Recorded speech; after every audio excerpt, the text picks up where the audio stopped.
Normal talaga, no? Nangyayari yan. Kahit saan, kahit kanino, kahit sino. Mangyayari at mangyayari yan. Importante rito yung pagtanggap eh. Ang tao pa paano. Pero hindi naman siya nawala eh. Mananatili siya sa puso mo habang buhay. Medyo masakit kasi yung nangyari sa kanya. Sabi ko gagawin ko na lang, ipapatato ko siya sa ano ko, sa braso. Mas pinili na lang iwan yung magagandang alaala kasi yung nakaraan. Mas masakit, ganun. So yung mga pade, ito yung project natin ngayong araw. So meron tayong costume design dito ng ating bossing.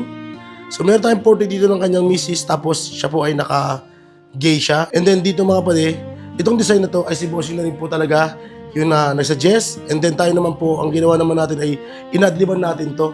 Mas gusto kasi natin mga pade na itong picture ng ating gagawing design mga pade is malaki talaga para mag-highlights dun sa kanyang braso. And then the rest mga pade, ang gagawin natin dito is mag-a-add na lang tayo ng waves, ng wind bar, and then ng cherry blossom para mag-fit sa braso ng ating bossing. Kasi nga po, plano natin na dugtungan to in the future. So, game na tayo mga pade. Muli ang project natin ay isang black and gray, oriental inspired na geisha, may portrait ng kanyang misis. Alam niyo na, kailangan ahitan talaga mga pade. Doon pa lang sa part na ipatato mo yung partner mo, meaningful na yon para sa kanya. Kasi, unang-una, balat to.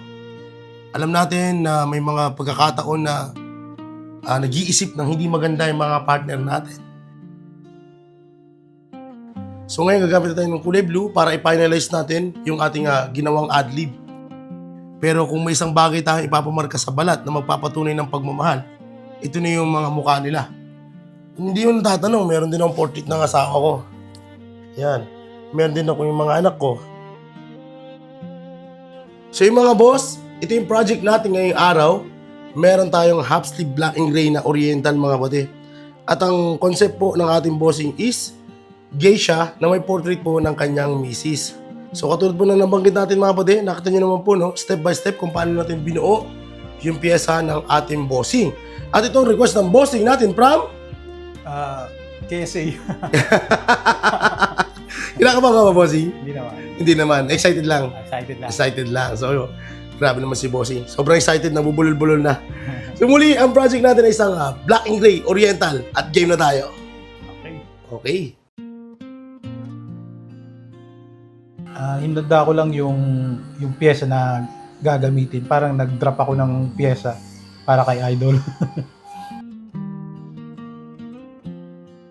Syempre excited kasi nakikita ko lang sa Facebook, sa page niya. Nakikita ko yung mga gawa niya, talagang sabi ko magaling to. Very siya, entertaining sa mga client niya. Saka sa accommodation niya magaling. Talagang parang kanya, pilatum baga. Bago kanya tatuan. Actually, noon pa man nag-usap na kami ni Liz na magpapatato ako.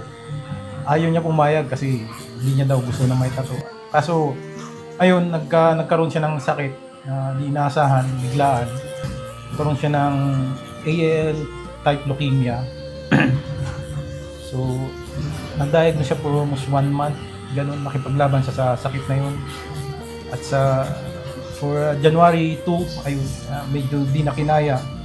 Kaya ayun, namatay siya sa sakit. Tapos sabi ko, parang sa memory niya, medyo masakit kasi yung nangyari sa kanya. Sabi ko gagawin ko na lang, ipapatato ko siya sa braso. Para at least manatiling parang nakadikit na yung niya sa akin, yung memory niya.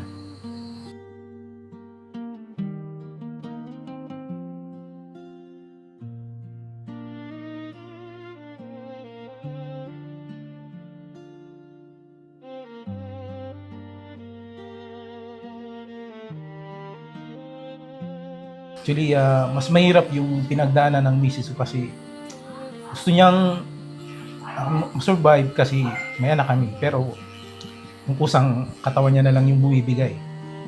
Ganon. Sa tusok ng karayom, alam ko mas masakit yung pinagdaanan niya kaysa sa ito sa tato.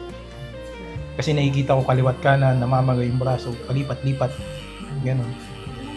Kaya sabi ko, mas masakit yung pinagdaanan niya, yung tusok ng karayom kaysa tatong ito.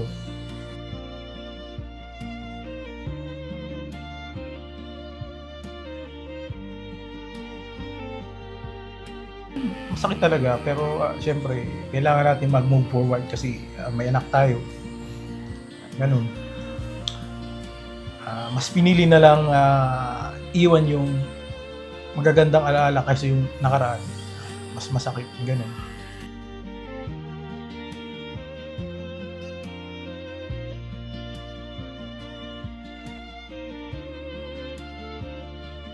At least, dinikit ko siya sa balat ko, parang mananatili siya sa buhay ko. Parang hindi na siya yung ngayon.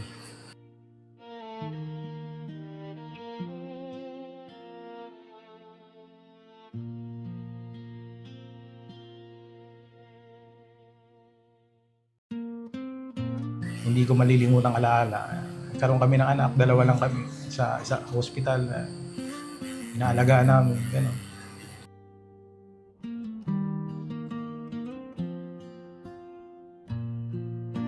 Kasi hanggang ngayon sa cellphone niya nandun yung mga picture na nanganak siya. Kaya minsan iniiwasan ko mag-Facebook kasi lalo last year travel kami, ganun, maraming memory. Ngayon minsan pagbukas mo ng Facebook nakikita mo yung ano ba, past na post, may kurot pa rin. Lahat naman nasabi ko na sa kanya na mahal ko siya. Yung anak namin na aalagaan ko. Hindi ko pababayaan. Kasi din yung yung sinabi niya ng muli na alagaan at ingatan namin yung anak namin. Siguro yung mapagtapos ko na lang yung anak namin, mabigay ko lahat ng pangangailangan niya. Maging successful yung anak ko. Ganun. Mahal na mahal kita. Hindi nagbabago yung kahit kailanman. So yun mga boss, ito yung project natin ngayong araw. So grabe po ang tibay ng ating bossing para sa isang first timer. So dito mga pade, nilagyan na po natin yung portrait ng kanyang misis. Tapos ginawa natin siya oriental. Tulad niyan sa ibabaw, sarado na po yan kasi wala na pong plano yung ating bossing doon sa kanyang chest at back. Pero magagawa pa rin naman po ng paraan yan mga pade, kapag gusto niya patugtungan yan. Tapos dito naman po sa baba, gaya ng plano ng ating bossing is tutugtungan to, kaya babalik pa po muli ang ating bossing. So bossing, ano po masasabi natin? Satisfied. Satisfied. Number 1. Kasama boss? Thank you.